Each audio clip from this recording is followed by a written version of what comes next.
আজকে ফেব্রুয়ারি মাস 2025। 2023 সালের ফেব্রুয়ারি মাসে আমার বাড়ির রাস্তা বিআরটি পার্মানেন্টলি বন্ধ করে দিচ্ছে। তো 2 বছর হইল রাস্তা এইভাবে বন্ধ।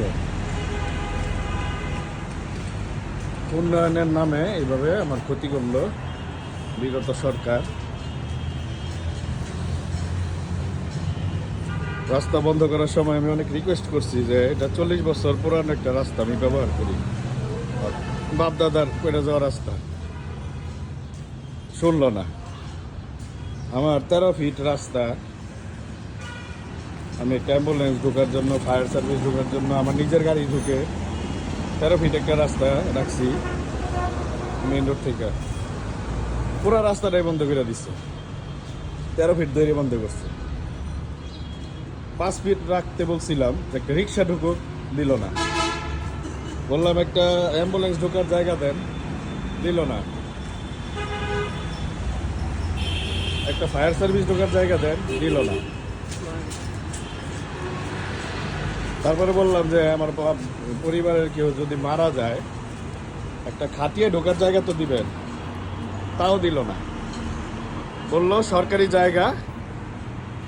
জায়গায় সরকার রাস্তা করবো, আপনি বাধা দেওয়ার কে?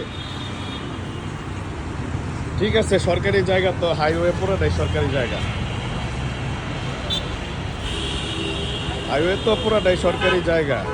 তো তাই বইলা একটা বাড়ির রাস্তা 40-50 বছর পুরানো, এই রাস্তাটা এইভাবে কেউ বন্ধ করে দেয়?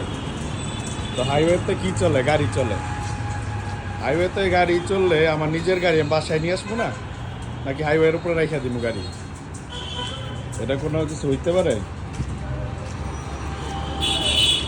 আপনারা 5 ফিট 10 ফিট এই পাশে করতেন, এই পাশে আমার জায়গা, আমার একটা দোকান যাইতো, সমস্যা নাই। কিন্তু না, রাস্তাই বন্ধ করতে হবে, রাস্তায় বন্ধ করতে হবে। কেমন সত্যতা মিলে ভাই? যা কিছু বলার নাই। আপনারা তো পালাইলেন, ইন্ডিয়া গেলেন, এই মন্দিরটা নিয়েই যেতেন সাথে কইরা। মন্দিরটা রাইখা গেলেন কেন? ইন্ডিয়া নিয়ে যেতেন, পূজা করতেন মন্দিরে। দেখ, আল্লাহর গজব পড়ছে আপনাদের উপর। আল্লাহর বিচারে আমি সন্তুষ্ট। আল্লাহ হাফেজ, সবাই দোয়া করবেন।